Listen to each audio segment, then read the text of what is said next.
What is happening, y'all? Jay here, and I have been wanting to make this video for a very long time. And with just 2 weeks left for Elden Ring DLC, this seemed the perfect time to do this. So let's do this. Let's rank from worst to best every DLC of FromSoft games, and I'm gonna tell you what worked and what didn't, and even summarize the lore of each DLC as we move along in our journey, which sometimes is ignored. But the story, the lore, is such a big selling point for these Souls games, so we're gonna consider them in our rankings. Now, before we talk about the games that did receive the DLC, I wanna briefly touch upon the two games that did not get it. First up, Sekiro Shadow Die Twice.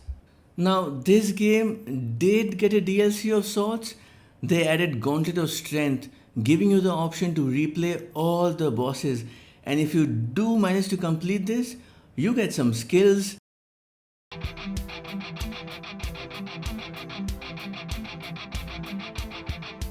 and armor. Second being Demon Souls, which was the first Souls game that released way back in 2009, but sadly, no DLC. Now, with that out of the way, let's rank all the FromSoft games that did get a DLC. Starting off with my least favorite of all DLC, Crown of the Sunken King, which was the first of the three planned DLCs of Dark Souls 2, which released way back in 2014 and just 4 months after the original game. This Dark Souls 2 DLC introduces several new areas, including Shelva the Sanctum City, Dragon Sanctum, Cave of the Dead, and Dragon's Rest, where you fight the final boss, the slumbering dragon Sin. Now, this DLC tells the story of the Sunken King. This city was once ruled by a king and his wife Alina, and they both worshipped a dragon called Sin. And everything was going just great until their kingdom was attacked by Drake Blood Knights, which was led by Yogg, who also happens to worship dragons. But their belief system was slightly twisted. In their belief system, they wanted to slay the dragon and get their blood to attain true wisdom. In the end, however, Sin the dragon spews toxic and rotten breath upon the city, during which both the king as well as Yogg die. Somehow, however, the queen survives, which incidentally are the two final bosses in the game, the dragon Sin and Alina the queen. As a Dark Souls 2 apologist, my main criticism with this Dark Souls DLC comes down to extremely exhausting platforming sections which doesn't seem fun at all. What's also not very fun are the balance issues. All the enemies have poison damage and defeating them seems like a tedious task rather than a fun exercise, which, let's be honest, most of the FromSoft enemies are. The boss fight with Elena, is also very underwhelming, where she summons one of the bosses of the base game. I'm sorry, but that's just lazy writing. However, the only saving grace is the Sin boss fight. It's actually a very cool fight, which I didn't believe I would be saying for a poison breathing dragon. A good end, but I'm afraid not good enough to save it from being last in my list.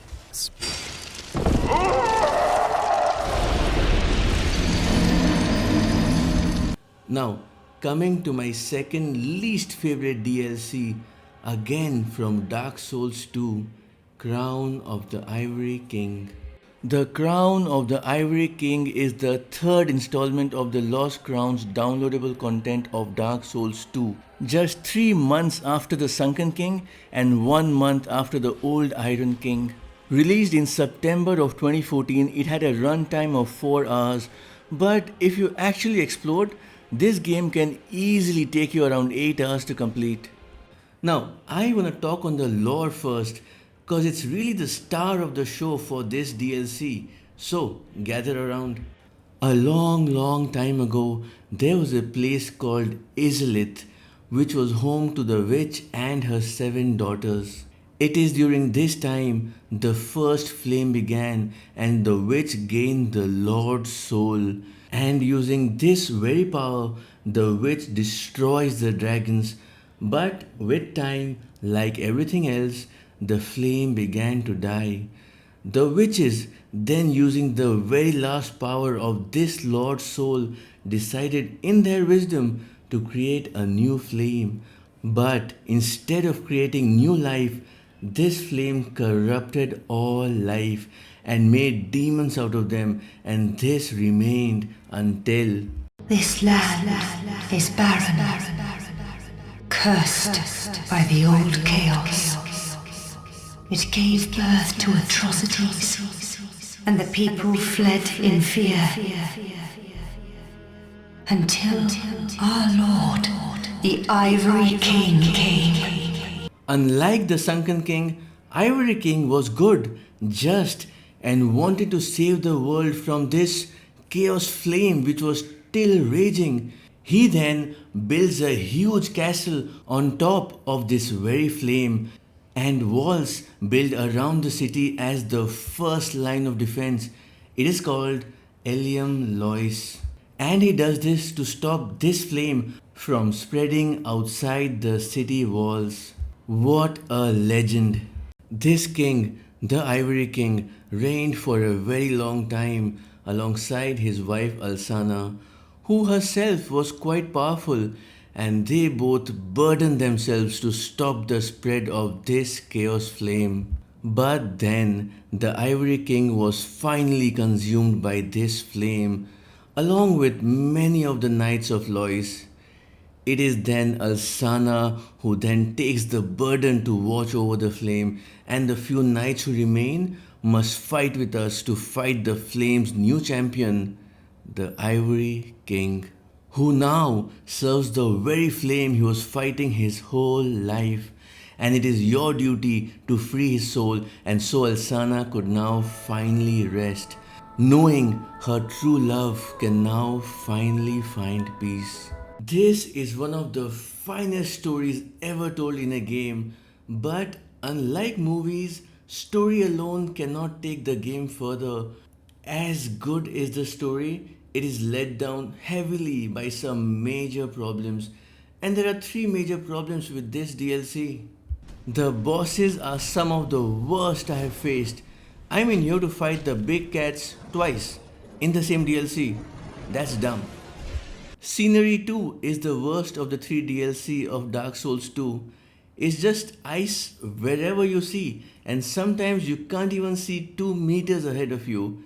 And finally, this DLC has by far the worst enemy density, to the point it's jarring to say the least. You get ganked almost instantly and you end up running through the map most of the time.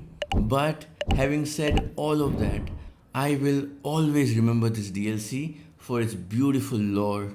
Next up at number 5, we have Ashes of Ariandel, which is the first of 2 planned DLCs for Dark Souls 3. Now, first up, let's get the only real con about this DLC out of the way. It's short, coming in at about 4 hours of gameplay, and it has only one area, the painted city of Ariandel. But even then, it is quite a large area with a variety of enemies. There are wolves, there are these tree type enemies with candle lit branches. Very unique, very creepy, and very dangerous if they all start shooting fireballs at you. Then we have the knights, the Millwood Knights and the Covian Knights. So the enemy variety in this DLC is nothing short of awesome. Talking of enemies, we have 2 bosses. One can be a bit underwhelming, Champion's Grave Tender. It is an optional boss, but you need to defeat him if you want to engage in PvP. And the second boss, well, that's the main event, Sister Freed. A 3-phase boss fight which are all unique in their own way. And if I was ranking the best bosses in all of the FromSoft DLC, this would easily make it to my top 5. No wait, cancel that. Top 3. 3-phase boss fights are not common in FromSoft games, So at the end of the second phase, the game gives you a titanite slab and tricks you into thinking that the fight is over. Miyazaki, you sneaky. There is a third phase, and this phase tests even the most pro or veteran Souls game player. It literally looked like a boss from Bloodborne, but unlike Bloodborne, your character moves much slower in a Dark Soul game. I almost rage quit this boss, and at the end, I just got lucky on one of my tries.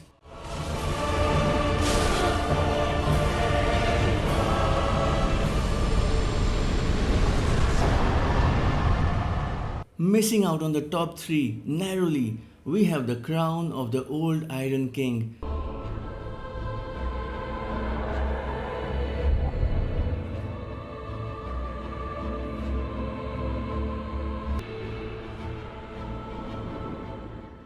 The main story will take you around 6 hours to finish, and if you're a completionist, it'll take you around 8 hours.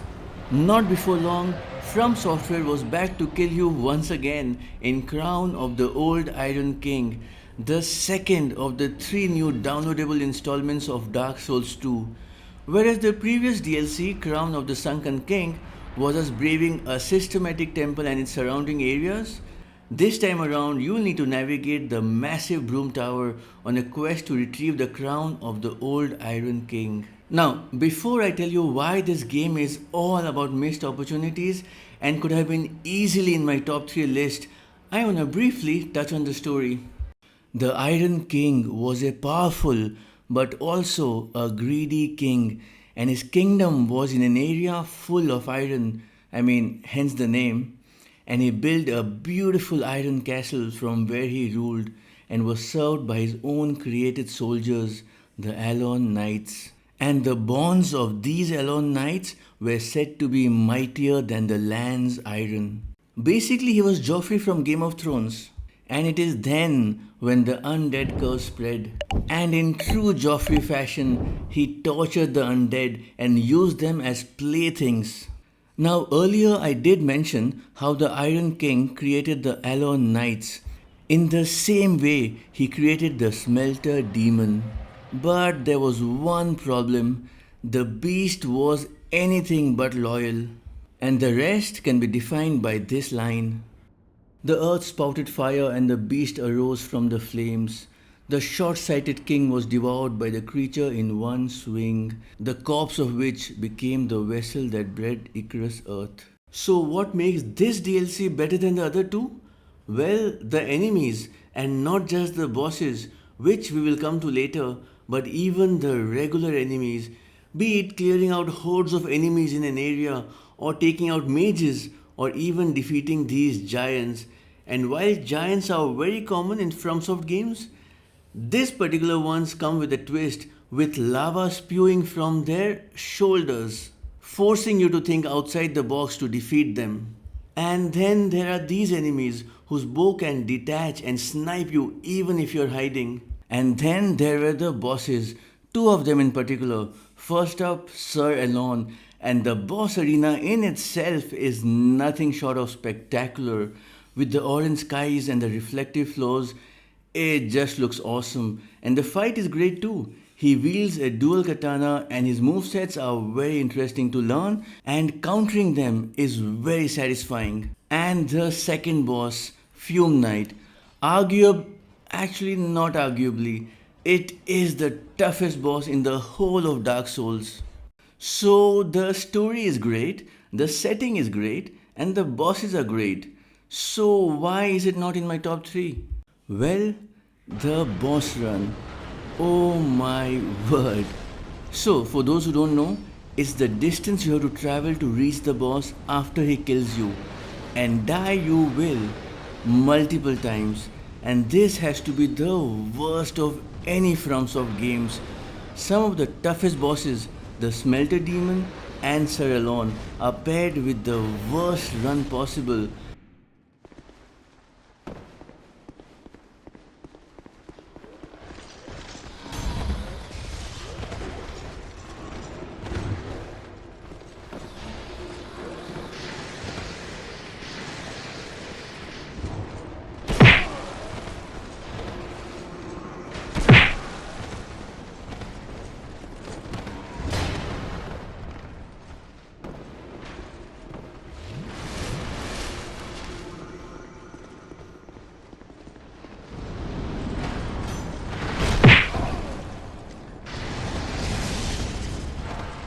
and you will 100% get hit before you reach the boss arena, and this literally sucks the life out of you. Thankfully though, the hardest boss Fume Knight doesn't have this problem, or else.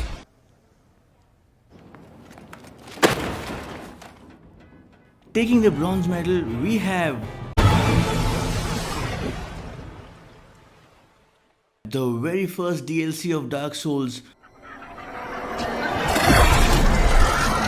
Who else but Miyazaki and FromSoft to absolutely hit it out of the park with their very first try, Artorias of the Abyss.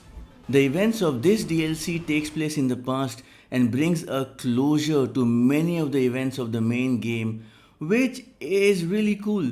It's like watching Darth Vader in Star Wars episodes 4, 5 and 6 being an absolute menace, and then going back in time in episodes 1 and 2 and finally 3, where they show us how it all happened. The game clocks in at around 6 hours, but if you want to be a maniac and complete the entire game, that's going to take you around 8 hours, and you'll be going through some really cool locations. The setting of this DLC is in a place called Ulisil, where the residents, in, I must say, one of the dumbest moves ever, dug the grave of a prime evil man who, surprise surprise, got really mad at them for doing that.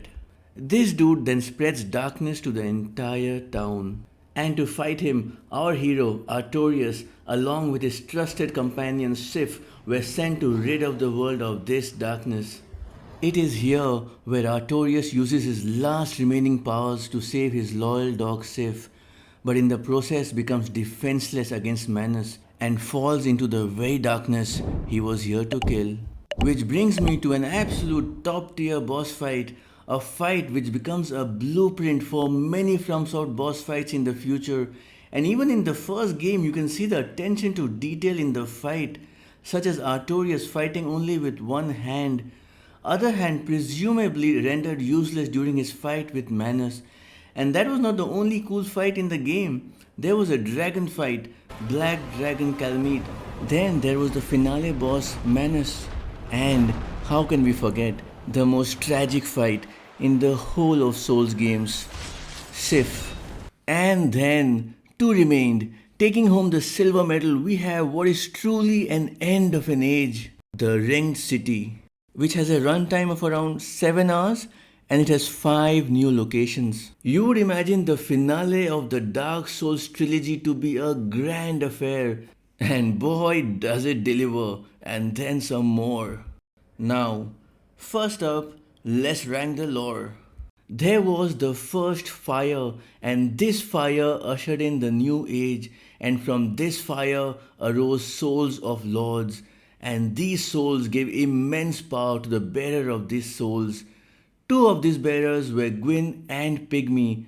Gwyn obtained the Lord's soul, which gave him the power of lightning, and Pygmy obtained the Dark Soul. This Pygmy is the ancestor to all humans, and this Dark Soul had something most powerful, humanity. And it is this Dark Soul that both you and Gale are looking for. After moving into a journey of the Ring City, we come across Princess Philanor, who is the daughter of Gwyn, and waking her sends us into a different place, something we have seen in Elden Ring DLC as well, where we will be taken into a different realm. Now, it is not very clear if this is the future or some dream world of Philanor, and it is here where you come across Slave Knight Gale. Remember, Dark Soul is humanity, and you have it, and Gale wants your blood, which is a vessel for the Dark Soul, so that this painting can be finally completed. Help me, please. The Red Hood is come to eat us, to eat our dark souls. But for that, he must kill you, and this leads to the best fight in the whole of FromSoft history. And when you finally defeat Gale, his final act was consuming the Dark Soul and bleeding it out. And it is this very blood with which the painting is finally complete. And a new world is created within this painting, which will live on even after the first flame extinguishes. And that is the poetry with which Miyazaki likes to end his Dark Souls trilogy with. The heights of this DLC is only matched by the number one in this list, and that height are the bosses. The first major boss are two demons, Demon of Pain and Demon from Below. And it's a fun but fair fight because you never feel overrun by two of them, as one is always more aggressive than the other, and it's a really cool fight to experience. And then there are the two biggies. First off, Midir, and no dragon fight in Elden Ring is even half as challenging as this one. And I really like the idea that you do more damage if you hit its head rather than just going behind and thrusting your sword in its tail. Then comes the final boss, a fitting finale to such an amazing franchise, which is till date my favorite boss of any game, Slave Knight Gale. I mean, what more can I say that has not been spoken before? It is an absolute spectacle. He is super aggressive, has strong AoE attacks. I mean, I have never come across such a fight which is equal part challenging but also equal part fun. And might I just add, this game has the coolest armor set of the entire Dark Souls series, and that's the Ring Knights. Which brings me to its downside and the reason it stops it from being the number one. Firstly, the level design. This game is too linear for my liking. A good level design incentivizes exploring the area. Well, this huge, black, dull, open swamp does absolutely nothing to make me want to explore it. And second, the enemies, or enemy, since they are basically all the same, they are unimaginative and boring. I definitely think they put so much of focus on making the bosses great, they forgot about the smaller enemies. The Ring City is a worthy send-off to my and many others' favorite RPG to have released in recent years. Beyond just having a fantastic amount of content in and of itself with a plethora of new equipment and areas, this DLC also tackles many questions the fans had since Dark Souls 1, and for the most part, it does an admirable job at providing satisfying answers. This is truly the end of an age. And then there was one, and most of you have already guessed this, Bloodborne Old Hunters. This game has managed to do the unthinkable. It has surpassed the base game in every way possible, which was already a masterpiece. This is the best FromSoft DLC and there is no comparison. This game is perfection. The sheer amount of content the game gives, from its vast map and excellent level design, a even more darker world and some amazing new trick weapons. So Bloodborne, the main game, was released in March of 2015 and its first and only DLC, The Old Hunters, released only 8 months later with a runtime of 8 hours.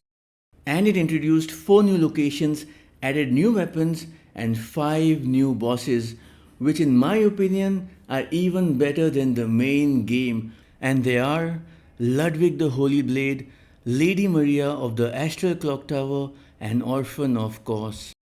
So let's discuss the setting and the lore. The Hunter's Nightmare is a nightmare world where the souls of hunters are trapped, a kind of hell that no hunter can escape. It is a warped reflection of the Cathedral Ward and parts of central Yharnam. This is the hunter's nightmare, where hunters end up when drunk with blood.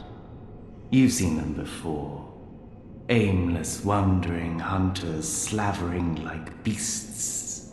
And almost every hunter we meet here is drunk on blood to some extent, so much so that they have now turned on each other, slowly becoming the beast they have been hunting all along. And the entire story of Old Hunters revolves around finding the secrets of the Healing Church. Oh yes, I see. You sense a secret within the nightmare and cannot bear to leave it be. But beware. Secrets are secrets for a reason, and some do not wish to see them uncovered. Now, can we talk about them weapons? And man oh man, these weapons are some of the finest. And I keep coming back to this game because I love the gameplay which only old hunters can provide because of its unique weapons. Firstly, my favorite, the pizza cutter.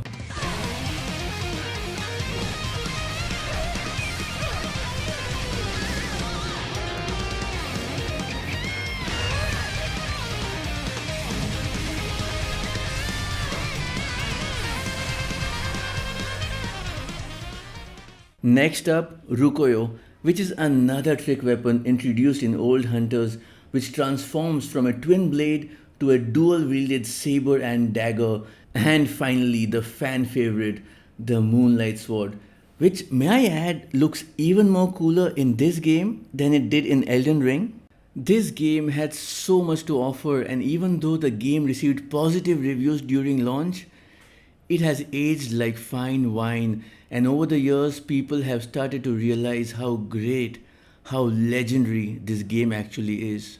In conclusion, from Dark Souls 1 to Bloodborne, they aren't all created equal, and some of them aren't even created by Hidetaka Miyazaki. But I'll remember each and every one of them for as long as I live.